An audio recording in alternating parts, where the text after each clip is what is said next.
Manifiesta tu santidad en mí. Tómame de entre lo que me dispersé. Recógeme de donde me perdí y llévame de nuevo al corazón. Vamos a hacer una reflexión sobre la preparación para Pentecostés. Y les voy a comenzar leyéndoles la palabra del Señor en la segunda carta de San Pablo a los Tesalonicenses, en el capítulo 3, desde el versículo 1. El progreso de la palabra de Dios. Por lo demás, hermanos, orad por nosotros para que la palabra del Señor avance con rapidez y alcance la gloria, como ya sucede entre vosotros, y para que nos libremos de los hombres perversos y malvados, pues no todos tienen fe.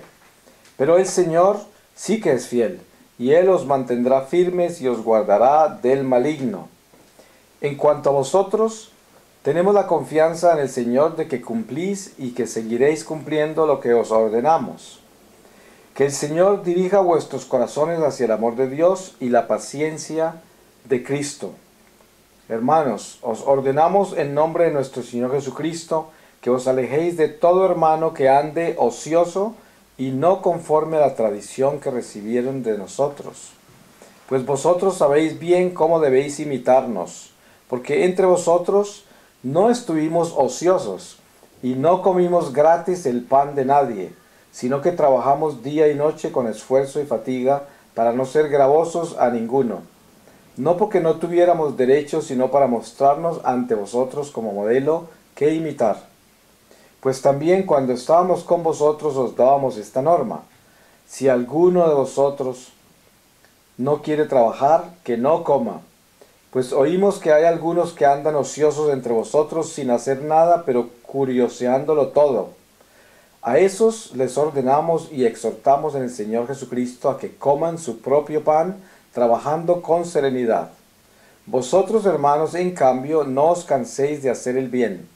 Y si alguno no obedece lo que os decimos en nuestra carta, a ese señaladle, y no tratéis con él, para que se avergüence.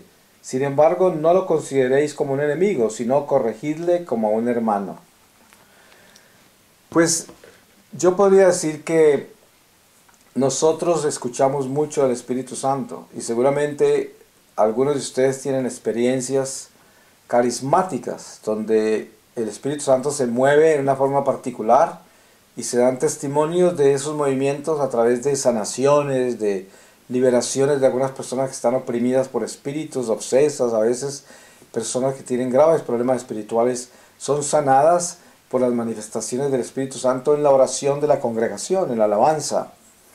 Y conocemos también la obra del Espíritu Santo en muchas otras formas dentro de la iglesia, a través de todas las actividades que hay en la misma liturgia. Pero el conocimiento profundo que está más allá de la catequesis, más allá de la presentación espectacular que hay a veces a través de los carismas, es la profundización en la mística de la vida espiritual de la iglesia en el vientre de nuestro corazón. Con esto quiero decir lo siguiente: nosotros hemos sido bautizados y la palabra bautismo la tenemos que relacionar necesariamente con exorcismo, porque el bautismo realmente es un exorcismo, porque nos libera del pecado original, que es una maldición, y segundo, nos libera de toda atadura que tenemos de antepasados, que prácticamente es como otra maldición, porque son como ataduras que traemos de las acciones y consecuencias de las acciones de antepasados, entre esos Adán y Eva. Entonces el bautismo es un don extraordinario que nos trajo Jesucristo. En la historia sagrada nos damos cuenta nosotros del recorrido tan inmenso que tuvo el pueblo de Dios, que se forma a través de Abraham para preparar la encarnación de Jesucristo, que es la encarnación de la libertad del pecado original. O sea, la llegada del Mesías, el Redentor, que nos va a romper las cadenas, que nos va a liberar y nos va a abrir la puerta del cielo para que podamos entrar a la gloria que perdimos por la caída en el pecado original.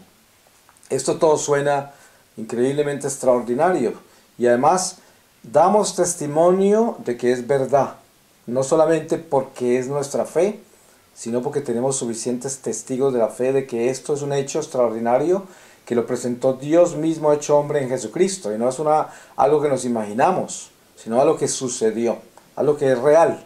Entonces, el bautismo es el encuentro con la ruptura de las cadenas, es el bautismo. Estábamos encadenados, esclavos al diablo desde la caída del pecado original, no teníamos poder para desatarnos de él, estábamos esclavos a él.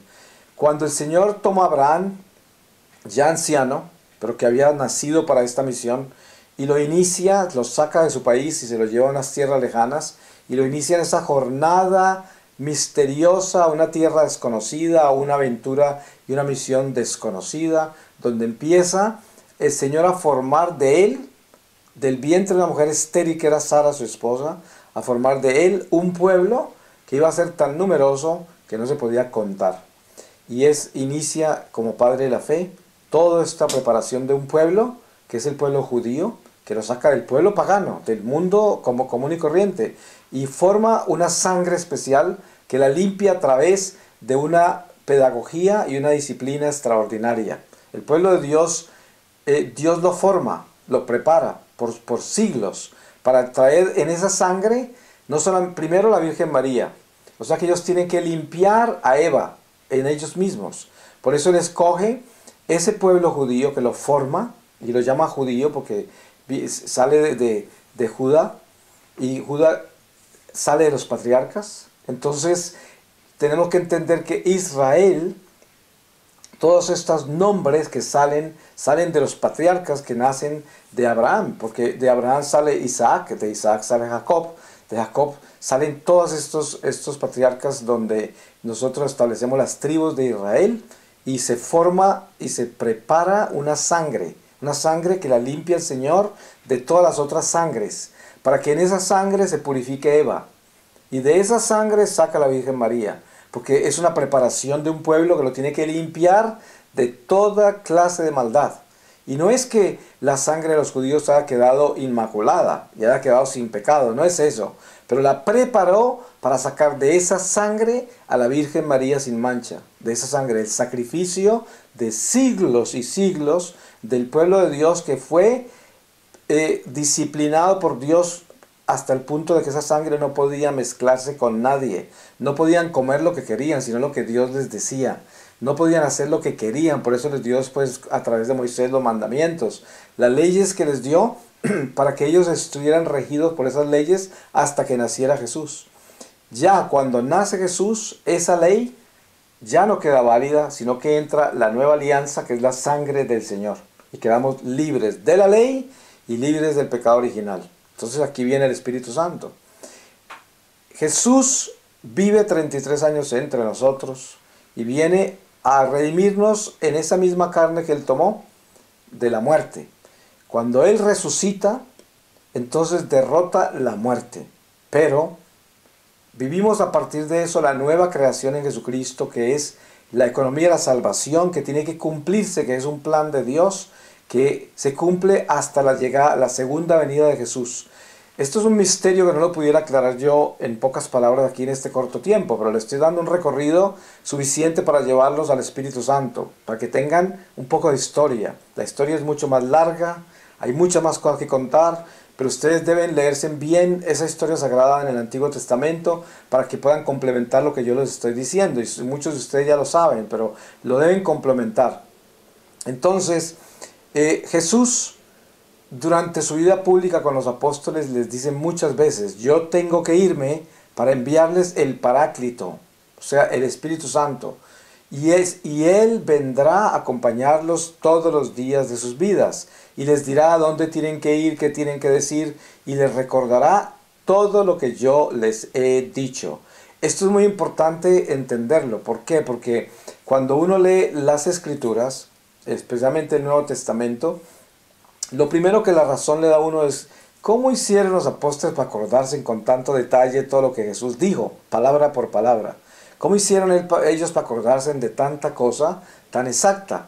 Pues la respuesta es: ellos no se acordaron de eso. Fue el Espíritu Santo que les acordó de eso.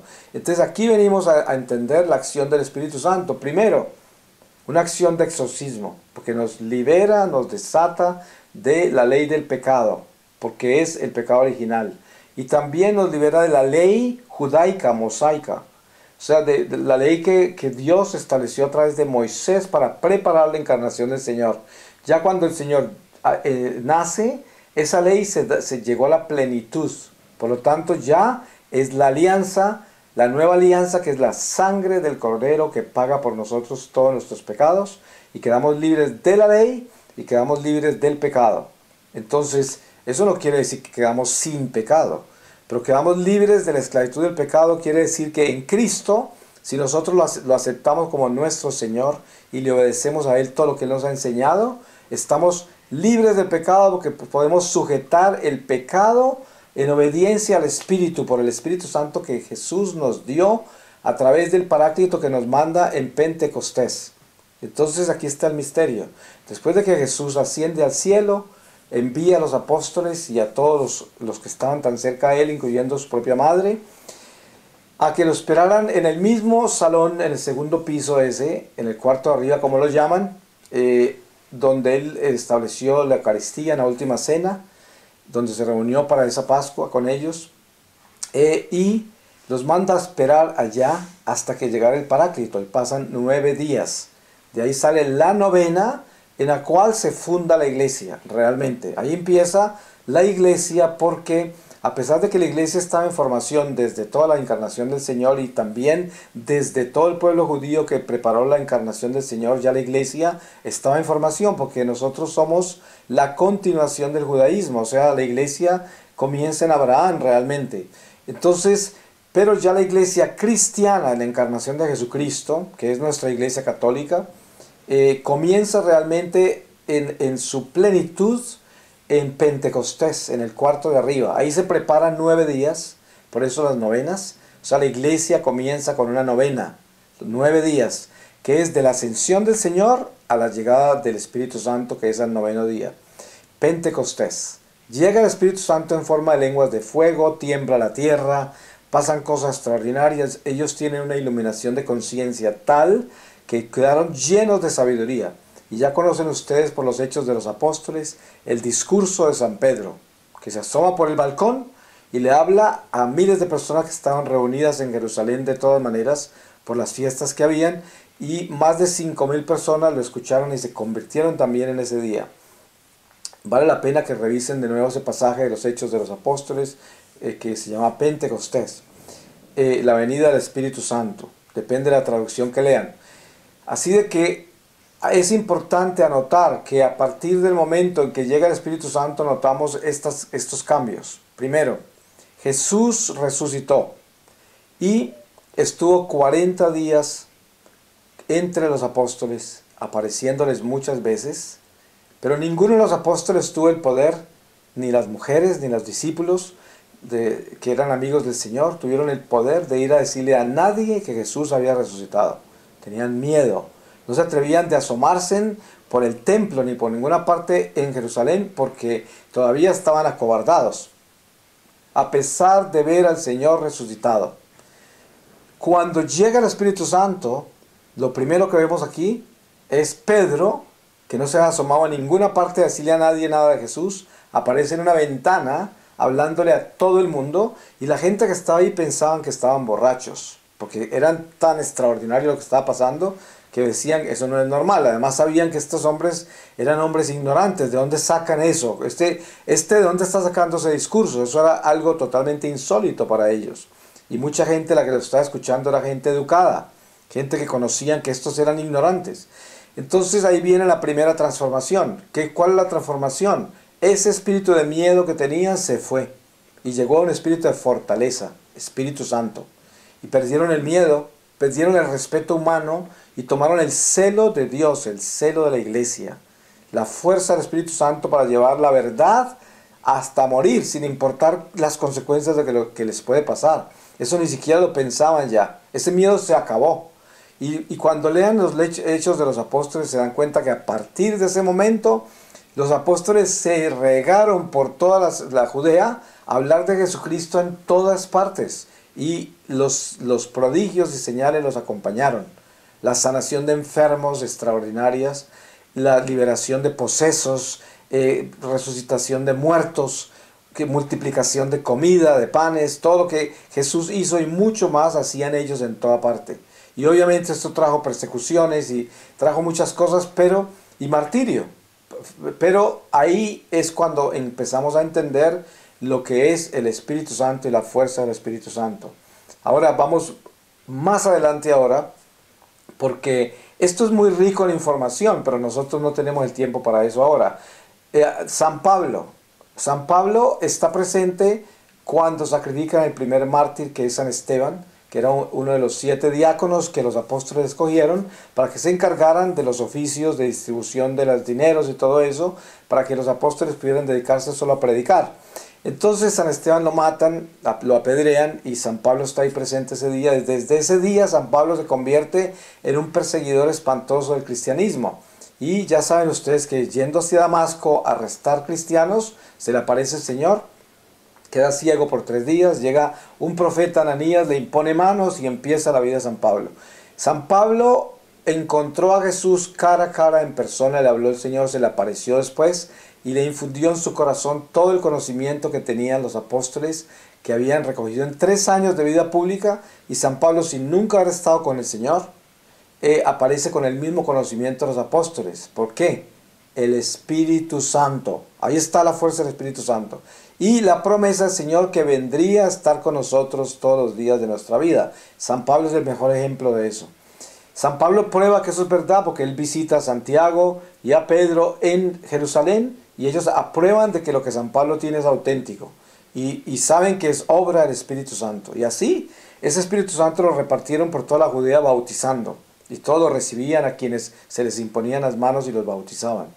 En el nombre del Padre, del Hijo, del Espíritu Santo. Amén. Y con el agua bendita. Entonces, hoy podemos decir que la preparación que tenemos para Pentecostés, que tenemos nosotros, es la concientización de la fuerza del Espíritu Santo en nuestra vida. Todos ustedes que me escuchan están bautizados. Y los que no están, pues les recomiendo que se bauticen para que reciban este don extraordinario. Y si estamos bautizados, dense en cuenta la necesidad que tenemos de darle libertad a ese Espíritu Santo en nuestra vida, para que la transforme y transforme la vida de los demás. Vamos a pedirle al Señor su palabra para cerrar esta reflexión con la lectura de la palabra.